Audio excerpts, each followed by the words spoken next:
Good day mga ka-fixin! Sa video na ito, ibabahagi ko sa iyo paano nga ba i-adjust ng tama ang ating sarili sa loob ng ating sasakyan for a safe driving experience. Ipapakita ko rin sa iyo paano nga ba i-adjust ng tama ang ating mga side mirrors and rear view mirrors for a better visibility. At yan ay ibabahagi ko sa iyo sa video na to. Fit TV, sharing information.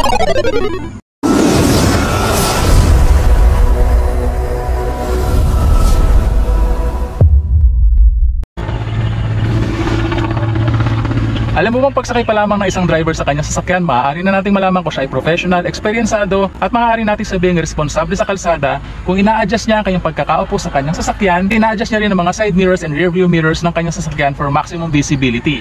At yan po ay para sa safety ng sarili niya, ng kanyang mga pasahero at ng kanyang sasakyan. Kaya't simulan na po natin. Pagsakay natin sa ating sasakyan, uunahin natin i-adjust ang ating steering wheel. So, ang steering wheel na to is tilt only, non-telescopic. So ibig sabihin, nanlock na po natin siya dito. Matataas sa baba na po natin yung ating steering wheel. Pero non-telescopic, kasi ang mga telescopic po nahihila mo papunta sa iyo at naaabante mo. Pero ito, dahil tilt only siya, i-adjust lamang natin siya pataas at pababa. Ako, pinaka-komportable kong position dito is pag nakababa siya ng sagad, nakagaya nito, at ilalak lamang po natin siya in position ulit. Hindi na po natin yan magagalaw. Siguraduhin mo lamang na nakalak ng maayos yan para hindi siya gumalaw habang ikaw ay nagmamaneho. Pag na-adjust na natin yung ating steering wheel, ang gagawin ko naman, i-adjust ko naman yung aking pagkakaupo. So, siguraduhin mo na nakaupo ka ng komportable, unlock natin dito sa baba. Ito, meron siyang lock dito.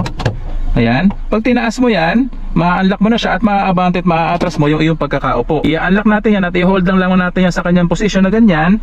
At i-abante ko yung ating upuan.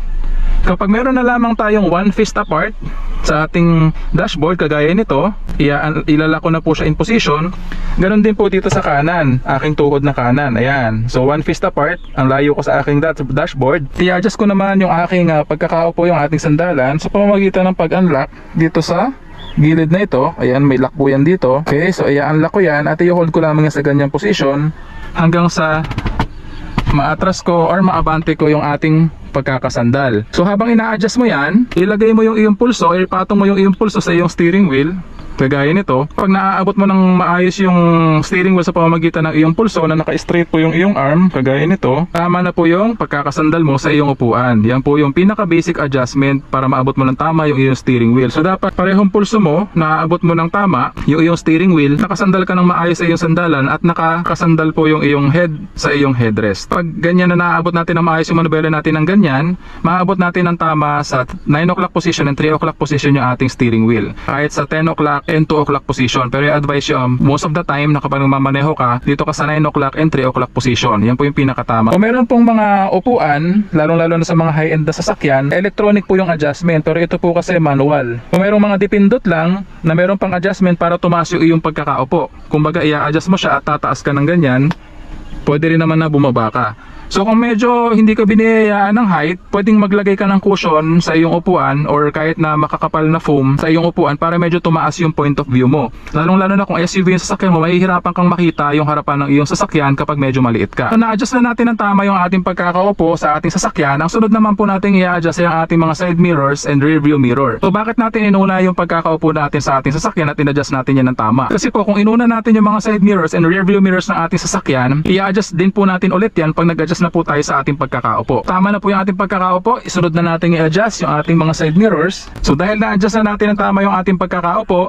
hindi lamang na maaabot natin ng komportable at maayos yung ating steering wheel, kundi maaabot din natin ng komportable at maayos yung ating mga pedals. So may lalagyan natin ng maayos yung ating kaliwang paa dito sa resting position niya at yung kanang paa natin dito sa brake pedal and accelerator pedal. Maaabot natin yan ng tama at hindi tayo mahihirapan sa pag-aaral ng pagmamaneho ng automatic transmission ng sasakyan, ganun din po sa manual transmission ng sasakyan. So tandaan nga lang po pala na yung kanang paa mo lamang yung dapat mong gamitin sa brake pedal and accelerator pedal at yung kaliwang paa ay supporter lamang ng iyong kanang paa. Magbibigay lamang siya ng moral support sa iyong kaliwang paa. Diyan lamang siya sa kanyang resting position. At yung tamang pag-operate niyan ay sa brake pedal at ililipat-lipat mo lamang sa accelerator pedal yung iyong kanang paa. So dahil naabot na natin ng komportable at tama yan, ang ating mga pedals at naabot natin ng komportable at tama yung ating manibela sa pagkakaupo ng position na to, i-adjust naman natin yung ating mga side mirrors sa sasakyan na to. So para may i-adjust ng tama yung ating mga side mirrors, kailangan komportable tayo sa ating pagkakaupo. Idikit natin ulo natin sa ating headrest, i-adjust na natin yung ating side mirror. Maswerte tayo sa sasakyan na to kasi electronic adjustment na po yung meron tayo dito. Pero meron po mga sasakyan, lalong-lalo yung mga kalumang sasakyan, na manual adjustment pa yung kanilang side mirror. So ipapaling ko yung ating electronic adjustment sa left side mirror. So siselect natin yan sa pamamagitan ng knob na to. Ayan, napapaling po yung kanan at kaliwa at meron po yung resting position sa gitna. Ilalagay ko siya sa kaliwa para ma-adjust natin yung ating kaliwang side mirror. Kung mapapansin mo, mali yung adjustment niyan. Kadikit yung ulo ko sa headrest at nakikita ko sa ating side mirror na mali yung adjustment. Yan palang malaki problema na kapag nagmamaneho ka dahil maaari kang madisgrasya kapag ganyan ang adjustment ay yung side mirror. Ang goal natin dito sa ating side mirror, pinakamagandang reference point for maximum safety, yung door handle ng ating driver door, ayan, yung door handle na yan, kailangan mailagay natin yan dito sa kanto ng ating side mirror. So i-adjust natin yan gamit yung ating arrow key. Didikit ko na yung ulo ko sa ating headrest. Ayan. Ayan, kung mapapansin po ninyo mga ka-fixit na ilagay ko na yung door handle sa ating driver side na door, ayan po yung pinakamagandang adjustment for maximum safety dahil makikita natin, malaking bahagi po ng side mirror natin ay makikita natin yung kalsada, maliit na bahagi lamang ng ating sasakyan nakikita natin sa side mirror for reference point. Ganyan din yung gagawin natin sa kanang side mirror, sa right side mirror. So ilalagay lamang po natin yung selector natin sa kanan. So ididikit po natin ulit yung ating ulo sa ating headrest. Titingin ako sa ating right side mirror, ayan, in-adjust ko ng mali yan para may adjust natin ng tama. So ganun din yung goal natin, yung door handle ng passenger side na to na door, ilalagay natin dapat yan doon sa may kanto, left bottom part ng ating side mirror. So adjust natin yan, labas muna natin at itaas natin ng konti. Ayan, malaking bahagi ng ating side mirror, kita natin yung kalsada at maliit na bahagi lamang ng ating sasakyan yung kita natin sa ating side mirror for reference point. Yan po yung pinakatamang adjustment para sa ating mga side mirrors. So dating naman po dito sa ating rear view mirror, syempre kaya po siya tinawag na rear view para makita po natin yung likurang bahagi ng ating sasakyan. So syempre pag tumitingin tayo dyan, dapat ang makikita natin yung kalsada sa likuran. Madali lamang pong i-adjust to. Huwag po kayong mag-aalala na i-adjust to na masisira ninyo siya dahil makakapit po ang pagkakalagay ng rear view mirror. Usually matibay po ang pagkakalagay niyan at talagang snug fit po siya. Hindi po siya basta-basta gagalaw unless i-adjust mo siya.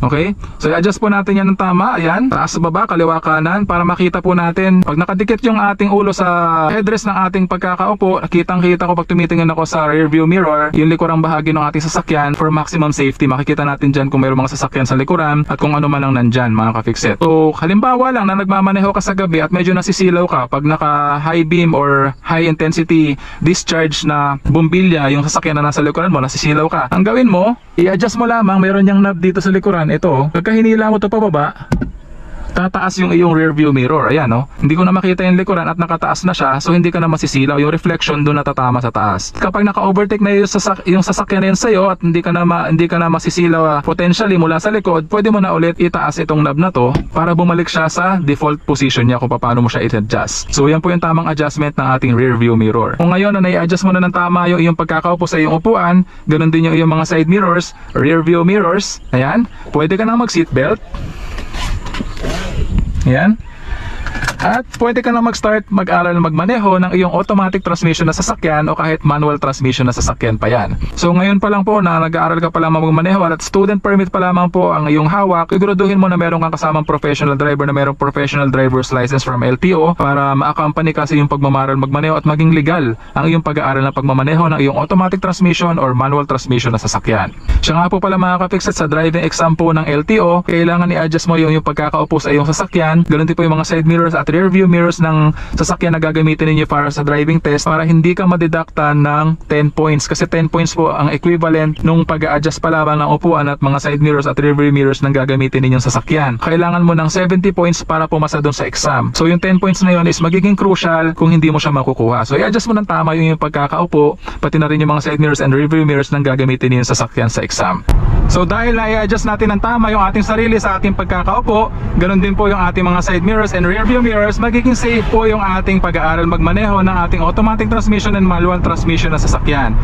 So tignan nyo naman yung aking field of view. Ayan, komportable kung naaabot yung aking manubela. Ganun din po yung ating mga pedals. Ayan. At maayos ko rin po nakikita yung ating mga side mirrors and rear view mirror na ating sasakyan. So ganyan po yung pag-a-adjust ng ating sarili sa ating sasakyan at ang ating mga mirrors for maximum visibility and maximum safety. Hindi lamang po ng ating sarili, kundi ganun din po ng ating mga pasahero at ng ating sasakyan. For this episode, shoutouts. Shoutout kay Esteban-PY4JX. Shoutout kay Jordan Mendoza 9175. At shoutout kay Kenneth Tilero 9872. At sa inyong lahat mga ka-Fixit na walang sawang sumusubaybay at sumusuporta sa ating Feed TV, Fixit Dennis Channel, maraming salamat po sa inyong lahat. So palaging tatandaan na walang sino man ang pinanganak na magaling. Kailangan natin na sapat na panahon at pagsasanay upang maging magaling tayo sa anumang bagay. And that concludes our episode for the day. I do hope na sana may natutunan ka sa video episode natin ngayong araw. So kung di ka pa subscriber ng channel ko, please consider subscribing, please like, leave a comment, and share my videos para makatulong din po sa iba. Again, I'm Dennis of Feed TV, sharing information.